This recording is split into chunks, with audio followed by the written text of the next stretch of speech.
So Steam Next Fest went down, and an assload of demos were shown off by an assload of developers, and there was even a few games that I was interested in trying out. I really only planned to play 1 or 2 certain games, but as I looked over the menagerie of them on display, and I kept finding ones that looked interesting. So instead of just playing them for fun in my own time, I decided to make a video on the topic, just cramming as many as I could before the Next Fest concluded. I didn't really have any prerequisites for what I would play, barring the few I knew I wanted to play going into this, of course. Whatever caught my eye, I decided to give a shot, so let's get started.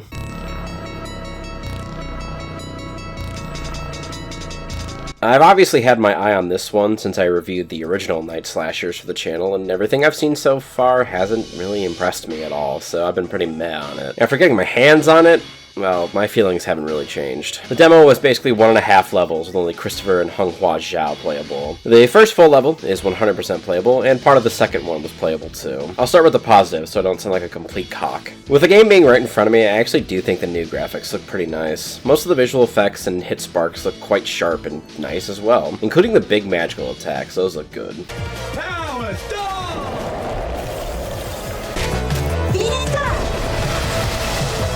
The basic attacks feel very snappy and good to use. The basic gore effects are cool as well. The remixed tracks are pretty rad too, I won't lie. But if you don't like them, you have the option to return to the game's original OST. Now, onto the bad. This game is very janky, especially when it comes to a lot of animations. I went for Christopher's enhanced throw, and it ended up looking like this. What the fuck? I feel like there's a definite lack of sound effects as well, like Christopher's DDT for instance here. The impact needs something a little stronger, in my opinion. The sound in general could use a lot of improvement. Like, I don't know, guys, smash some walnuts, gore a bell pepper, put some dog food in a condom, and slap it against a wall. Make some good sounds for this, it'll really help out. To go back to jank, I once got grabbed by Frankenstein's monster here and just somehow got out of it. Maybe it's like the Dr. Slash attack where you can mash out of it, but the arrows weren't there. Also, that Dr. Slash attack should have a bit of a better tell to let you know it's coming. To keep complaining, I find it odd that the golem bleeds. He shouldn't. It's a rock. Turn particle effects gray or something. I'll do that whole sandwich method of criticism now by ending with some other positive notes. Multiple difficulty levels is obviously cool. They're also trying to inject some more spice into the game by adding mutations, which are modifiers that you can turn on to make the game more challenging. Overall, I wasn't really impressed with this one. I think there's a lot of room for improvement, and I hope they keep this one in the oven for quite a bit longer. It needs the extra time to really come to fruition.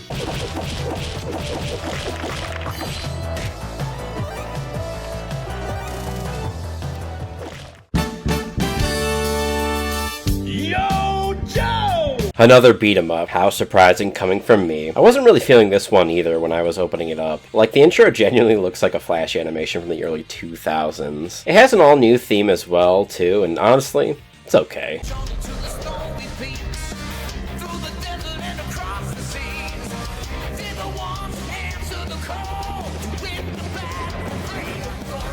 I still do prefer the original though, but I mean, the OG G.I. Joe theme is 100% iconic. Getting to the game proper, you have 3 Joes to pick from for this demo: Duke, Scarlet, and Snake Eyes. Pick a Joe, beat up Cobra. Simple. Honestly, I think graphically the game looks pretty nice, and it plays pretty well too. You have a variety of different attacks for each Joe with some simple different combinations as well. Snake Eyes has this 1-1-2 attack that throws a little ninja star, and that star can hit multiple times. It's super strong. Also, I'll say here that I love the little run that Duke does. Duke's up ready to brawl. Yo, Joe. Characters also have an attack that they can charge up for additional damage on top of dive kicks, jumping attacks, and a super move, of course. You have to fully charge the little mana bar beneath your health for your big special attack, but it charges pretty quickly, so you can use your specials very loosely. Really though, there aren't basic throws in this game. You can throw enemies, but they have to be concussed first with the little cartoon stars over their head while they're laying on the ground. Attack-wise, I don't know why Scarlet's running dropkick is so unsafe. Like, you're just kind of out there after you use it. There really is no point to it. You can pick up a handful of different guns to use as well, which that's fun, of course. Just blasting away with this machine gun or the laser shotgun is awesome. But I gotta be critical of just a few things. The sound effects on this one are so generic, like ripped straight from a stock sound library generic.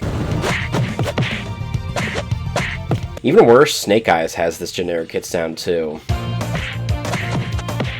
They should probably change that because he uses a sword. They can use that old slash stab sound effect that Japanese games used to use all the time. That'd be perfect for him. Also, you see this power-up right here? This gives you invincibility and it doubles your attack power. You really wouldn't pick up on that at first because there's almost no fanfare for it at all, which I thought was strange. You just start glowing and you have to figure out the other parts yourself. When you pick this up, it needs to be a big stinger, like your character saying, "Yo, Joe," or maybe the opening riff from the theme for it. It needs to be a bigger deal. That's all I'm saying. I do, however, like the sound that plays whenever someone falls down a bottomless pit.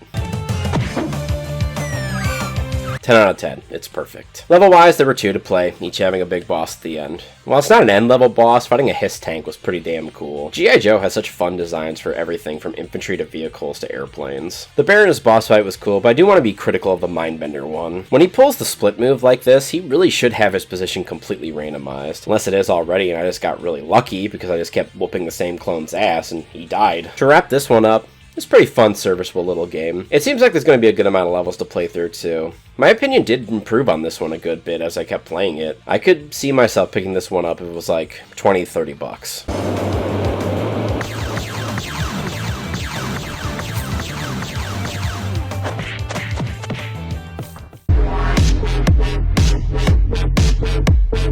The style and the thumbnail for this game grabbed me, so I decided to give it a shot. I Am Your Beast is a very fast-paced boomer shooter. These first few levels were super tight and quick, incorporating parkour and great movement options like sliding and climbing. It felt really good just running around in this one. You'll start each level bare-fisted for the most part, but the dozens of goons you have to take out will supply you with handguns, assault rifles, knives, and shotguns too. I'll say the gunplay is pretty good. I enjoyed using each weapon for sure. You'll also have the option to simply huck your current weapon at targets to dispatch them. This is especially fun with knives, of course. Very fun and satisfying to do. You do battle in these levels while thumping industrial techno music booms in the background. Headshots produce a nice little blood fountain and give a satisfying ping when pulled off. I don't know if it's just me, but I also do like how the story was presented, even if it's really just as simple as text being displayed to you while characters provide well-voiced dialogue. The comms code, General.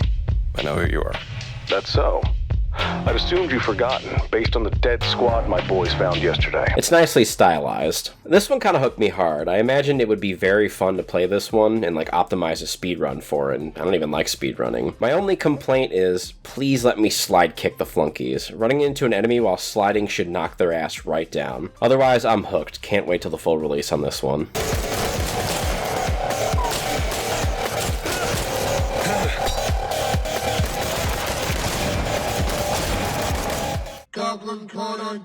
This one kicks off with a great theme that just describes the game.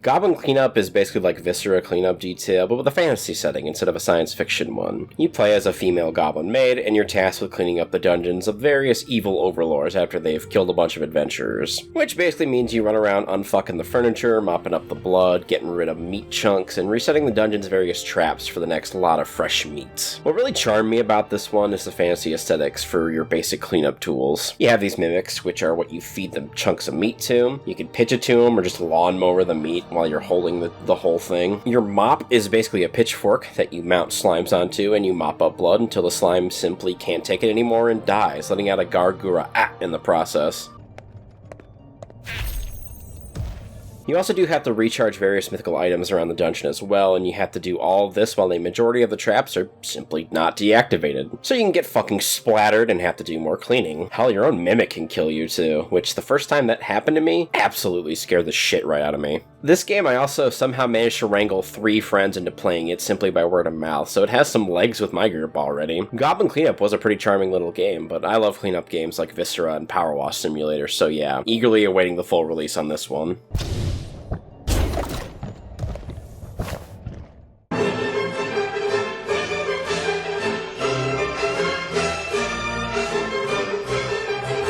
Five Gods of Kung Fu is a narrative-driven beat-em-up set in ancient China. You play as Li, a scrub who works at his father's restaurant, but he dreams of being a great kung fu master one day. Luckily for him, the opportunity to become one falls into his lap when a gang attacks his father, him, and they steal a valuable Jade Dragon statue from the restaurant. Li steals his resolve and promises to get the Jade Dragon statue back, even though he doesn't know any martial arts. Thankfully, this weirdo hops the fence and sells you one of 3 2-cent kung fu manuals. This is how you learn your first style, and it's off to get the statue back, as well as learn more kung fu. The most interesting thing about this game would definitely be its combat system, which obviously on a 2D plane, and you use various different combinations to assault your foes. Combinations that can go straight forward, be mixed back and forth, and there's just all sorts of different attacks at your disposal, really. You also have a button for defense as well, and using your dodges and parries effectively opens up your enemies almost instantly. You have to execute your attacks very precisely too. If you just mash buttons at all, your character kind of just flails ineffectually with his hands, which does almost no damage whatsoever. It does take a little bit of getting used to, admittedly. I definitely struggled with it for a bit, but once I got a good handle on it, it felt pretty fun to use. There's a few different styles as mentioned, which all focus on different kinds of attacks. Very coolly, you actually learn drunken kung fu early on in this game, and I mean, that's always a cool as fuck martial art in any game. There's also good buddy humor sprinkled throughout, mainly from your interactions that you can have with various NPCs. Honestly, getting sold a bunk kung fu manual made me think of Kung Fu Hustle. I had a lot of fun with this one. I'll definitely be grabbing it on full release whenever it drops.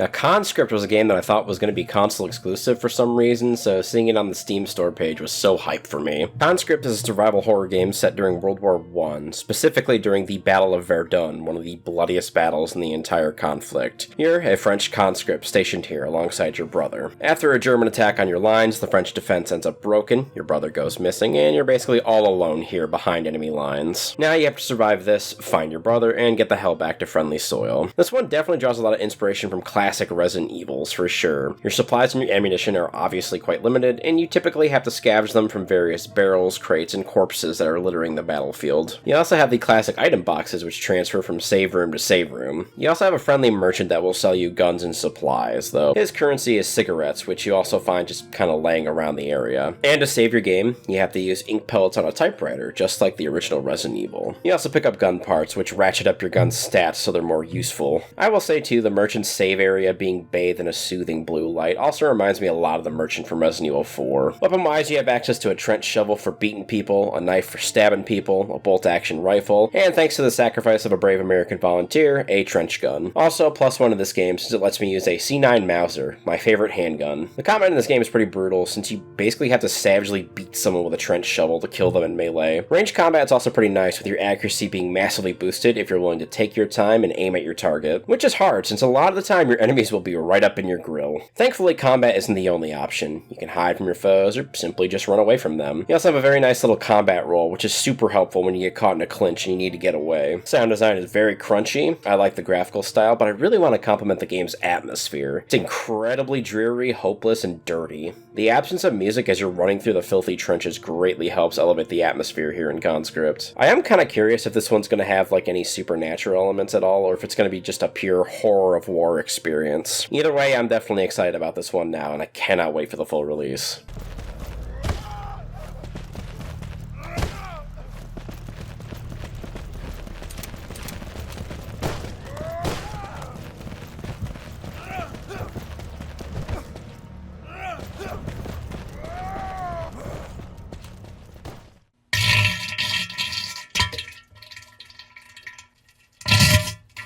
This game is the one real fucking dud of the lot that I played. Wooden Battle Spec Ops is a tactical strategy game that gives you control of a few commandos with various special skills, and tasks you with killing the worst enemy of all, the British. This one sucked. The tutorial only covered one of the usable commandos in-game, and I just had to experiment with the others, since the game doesn't have an in-game tooltip to enlighten me as to what each ability did. Nothing in this game feels like it works properly. Line of sight was so random as to what and when enemy soldiers saw me. A lot of the time, abilities from multiple characters stacked on top of each other, which made them clash, and I wasn't able to use either until I fully backed out of all of them. The thing that frustrated me the most, though, is the Firecracker skill, a light explosive which garners the attention of all enemies in its range, but the problem is, it does not have a a throw arc indicator, so you have zero idea how far your guy can actually throw the fucking thing, and where he will be throwing it from. So I would try to use it in a way that worked the last time I used it, but this idiot would just walk into enemies and die, losing you the mission. I had zero fun with this game. Next one. In Galaxy Burger, you basically run a burger shop on one of the various planets in our very own solar system, except Pluto. You heard about Pluto? It's messed up, right?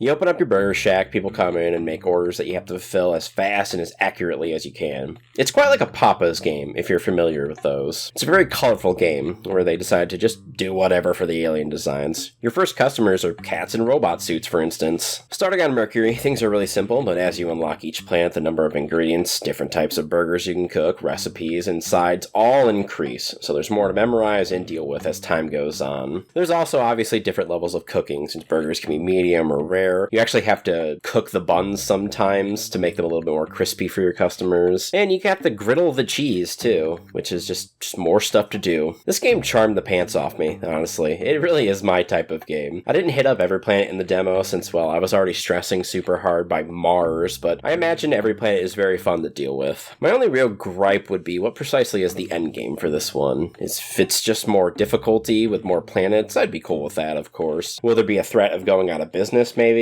I don't know, I guess I'm just curious. I love this one, though. Day one buy for certain. Next game. Beer, tiddly beer, a long time ago. Tavern Talk is a comfy visual novel where you are tasked with mixing drinks for various adventurers and tavern goers. Alongside this, you also talk to your various patrons about their woes and troubles in their lives, and that's pretty much it. What really threw me off on first encounter with this one is you actually pour the drinks into the glass. I wasn't expecting that, since most games just kind of do the portioning for you. It blew my mind, really. A lot of effort has definitely gone into the fun little lore stuff, like all the different drinks, which are tied to your usual D&D type stats. They all have distinct names, descriptions, and they get mixed into various different kinds of named drinks. I love all these little descriptors because they really help give the world more flavor. If you mess up your drink proportions while mixing, don't worry, Andu here will take care of it. You also take the gossip that your patrons give you and you turn them into quests, which you put on your quest board. The music and general atmosphere of this one was just super relaxed and chill. Didn't really feel like there was any pressure at all outside making the correct drink, of course. Since this was a demo, you don't get to meet too many characters. You mostly get to know this anxious little dork here, Fable, who I am already quite endeared to, honestly. What does spook me about the eventual game's release, though, is that the tutorial stressed that giving someone a certain type of drink can affect the outcome of the quest that they take on, so now I'm terrified of fucking things up for sure. For example, Fable takes on your quest to go werewolf hunting, advising you to either make a dexterous drink or charismatic one. Assumedly, this will make the elf either slay or befriend the werewolf, but there's that lingering feeling that a bad end might befall this poor bastard if I chose the wrong drink, which means that this one will definitely have some replayability so you can see all the different quest solutions and such. Overall, though, this one charmed the fuck out of me. Pleasing to look at, fun fantasy world, very chill atmosphere as well. Another one I'm definitely looking forward to. And it's already out, apparently. Understand the concept of love. This one is basically if in Jet Set Radio Future, instead of fighting the man by spray painting them and the world itself, you instead opt to become a delivery boy or girl for Uber Eats. Parcel Core is a super stylized game, which makes it very nice to look at, of course. You select from a handful of different characters that work for one of 3 competing delivery companies. You bike around the city, picking up contracts from various establishments, and then fulfilling their subsequent delivery orders. I love how over the top the characters in this world are. Just look at Wine King here. Fully for you, bicycle courier. One will summon thee via thy delivery application, anon. He has a guy with a wine bottle in his head that speaks like a medieval English king. There's also the purveyor of the local fish and chip shop, Ermin. The shop is called Ermin's Trouts. Is this guy a fishman? Is he in a costume? I don't know, but I love his design regardless, and the fact that he's just a giant Breaking Bad reference. Okay, you held up your end of the deal. I'm not the kind of guy to do half measures. I'm all in. The controls for this one are pretty damn tight and responsive too, so you can make your way around the map with ease. You can do that while also busting sick tricks, bouncing off of cars, and grinding rails. Why is it so satisfying to just grind rails in games like this? If you mess up though, don't worry, because every time you eat shit, it is absolutely hysterical. I don't know why, but it's just so damn funny to wipe out in this game. All this action is supported by some really good funky tracks too. Great music so far for sure. This one is just awesome. I'm genuinely glad I found it, and check it out if you're on the hunt for some Jet Set Radio type action.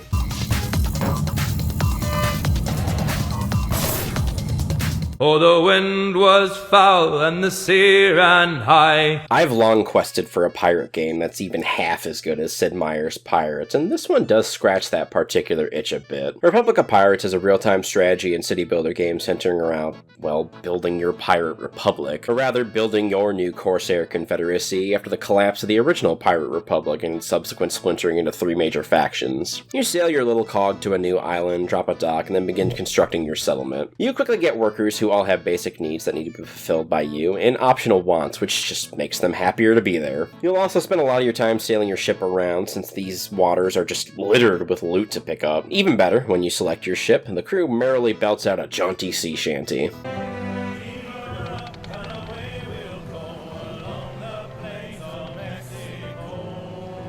You'll also fight other pirates, which is just done automatically. It works, but I kind of miss being able to just broadside folks myself like in Sid Meier's Pirates. That's just a personal preference though, not a real complaint with this game. My only grievance is the screen scrolls way faster than your cursor, so it's pretty easy to lose your cursor in the wild somewhere, and unless I missed it, there's no input to call it back to your current location. Definitely a quality of life thing to consider, devs. This one was pretty solid. Honestly though, I might have just been too stupid to really enjoy it. Settlement builders require a bit of planning, and that's the thing in these types of games that I've really never been good at.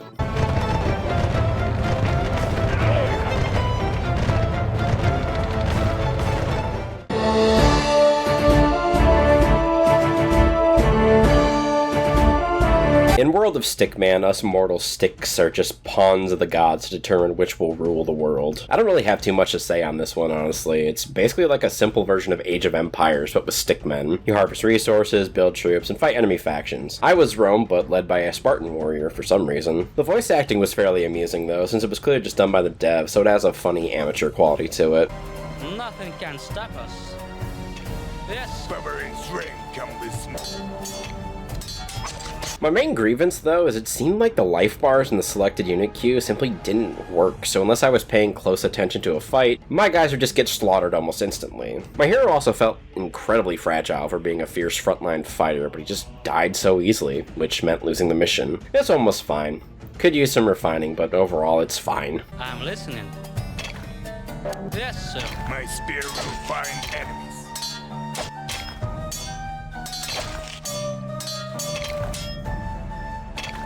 Nothing can stop us.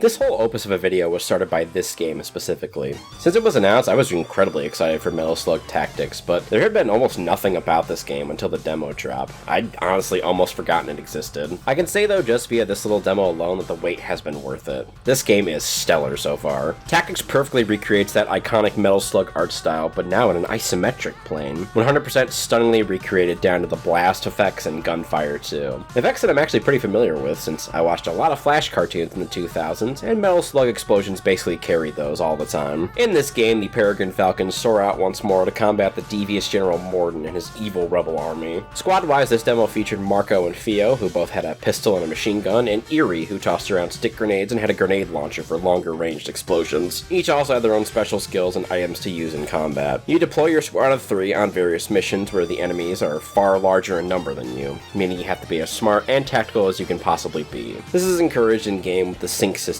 meaning that if one squad mate fires on a target, any other squad mate in range will automatically fire on that target too, meaning squad cohesion is absolutely critical for success. You also want to make use of the game's interesting cover system, since being surrounded by any kind of cover at all dampens the amount of damage you suffer when in the line of fire, sometimes negating it completely. Each mission you play, you will have 2 weapons, one primary and one secondary. Your primary is unlimited and fairly weak. Your secondary is super strong, but you only have a limited amount of ammunition, so you have to make your shots with those count. These don't replenish by default either. Generally, to refill your secondary ammo, you need to complete the bonus objective in a given mission. And since this is Metal Slug, you can obviously hop into a vehicle and start blasting your foes with the enhanced firepower of a Metal Slug. Really, I have nothing but nice things to say about this one. Another .emu classic in the making. Cannot wait for the full release.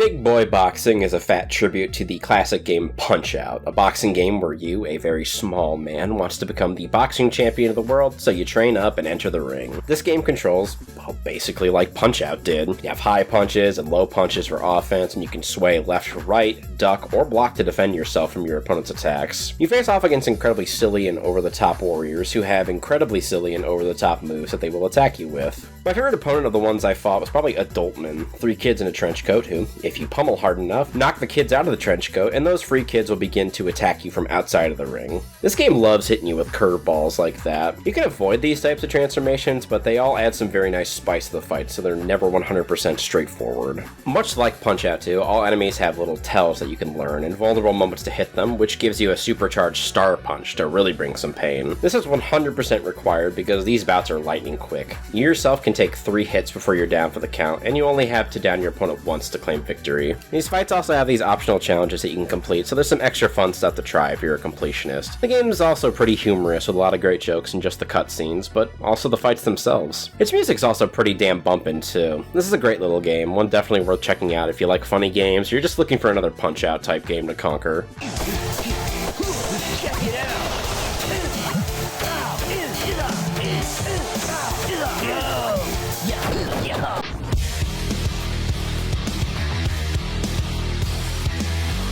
Imagine, if you will, Contra, but instead of a normal dude, you're a Doom guy, and instead of just normal soldiers, you're fighting bioorganic nightmares that can assimilate any matter into their nightmarish form. And yeah, that's Iron Meat. Basically, science on the moon ran amok, assimilating this doctor who subsequently infests the station and then teleports to Earth to devour that too. All of Earth's forces begin mobilizing, including you, and it's off to stop this nightmare from happening. So you run in and immediately start blasting whatever horrors you encounter. This gameplay is tight as fuck, with the running and gunning being fast and responsive. You also have a huge variety of guns to blast these freaks with. Assault rifle, spread gun, wave gun, grenade launcher, just a killer row of weapons to use here. All the monsters you blast are grotesque and they explode into violent little gory chunks on death. So goddamn sick. I also just love the big amount of different monster designs ranging from infested humans to infested turrets and vehicles too. All of these monsters are visceral nightmares that are disgusting looking. My favorite would be the second stage boss, which is a freight train transformed into a massive flesh aberration that you're tasked with killing. God, it's so fucking sick.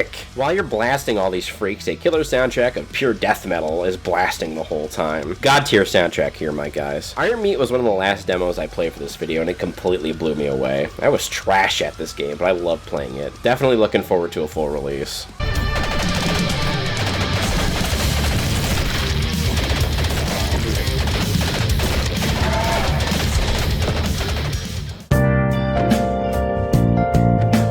Gonna end this video with another very comfortable, fun visual novel / cooking sim in Midnight Ramen. This one takes place in the modern age though, and quickly reminds us of how depressing this modern world can be. Thankfully though, in the dead of night, there's a humble ramen stall where you can get a nice bowl of ramen and a sympathetic ear to listen to your problems. You play as the purveyors of this ramen stand that I described, and you do what I just said. You have noodles to cook to various different levels of firmness, a handful of different add-ins, broth, and spices to use as well. You craft super appetizing looking bowls of ramen for the weary and wounded of this sick, sad world. I felt a lot of kinship for this fellow who's beaten down by having to work so much overtime at his job. He's basically being worked to death here. This one also provides a very laid-back and comfortable atmosphere to enjoy, and while I don't doubt I'd be chastised in some way for messing up the ramen order, there didn't seem to be any rush or penalty if I really took my time. The music for this one is also very relaxing and pleasant, which overall complements the comfortable atmosphere. There's a handful of fairly interesting NPCs as well, and the purveyors of the stall seem to have some backstory too. I'm definitely very interested in playing this one come full release.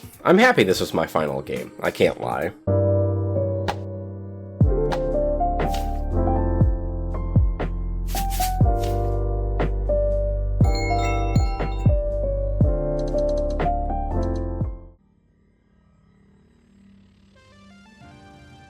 Honestly, I might make something like this every year now, since I really had a lot more fun sampling these demos than I thought I would, and I found a ton of awesome games to look forward to. But I probably missed a ton of great demos since Next Fest had like, I don't know, 4,000 plus demos to play. I was surprised by the massive amount of open world crafting games, which just don't interest me at all. Is this still a popular genre? Early access, I guess it is. There's also some pretty interesting looking games that I wanted to play, but they were totally in Chinese, which I can't read, so I didn't bother. There were also 2 games I played a little bit, or at least tried to to play a little bit, but with how little I actually did, I didn't think they deserved a full segment. Plague London 1665 just broke whenever I entered the first in-game cutscene. Like, the family literally just walked into a wall and the game was basically frozen. A shame, because this one looked cool and I really wanted to play it. I also played around with Diesel Legacy in its training mode, and I thought it was pretty cool. A very pretty game with interesting mechanics and stuff like that. But since I didn't play it online, which was the only mode available, I didn't think it was fair to give it a full review segment. I would also like to take this time to remark that there was an obscene amount of porn games. Dear God, it was like 3 apiece for every page. I unironically considered playing one for this video, but the one I was interested in was 15 gigs. Most of these demos were like 1 gig at most. How long was that fucking thing? Or rather, how unoptimized was the compression might be the better question. Anyway, I hope if you watched this video, you came across at least one cool game you'd like to give a shot. I personally came away with about 9 new titles to slap on my wish list and a bit of reservation on certain titles I planned on blindly playing on day 1. But this video ends now. As always, friends, my name is HadesManticore and this here channel is CityStateManticore. If you played a cool demo during the next fest and I missed it, feel free to drop the name in the comments below. I know I didn't see everything. If you enjoyed this video, be sure to drop a fat like and subscribe too, since as always, there's more content to come. I'll see you all in the next video. Goodbye.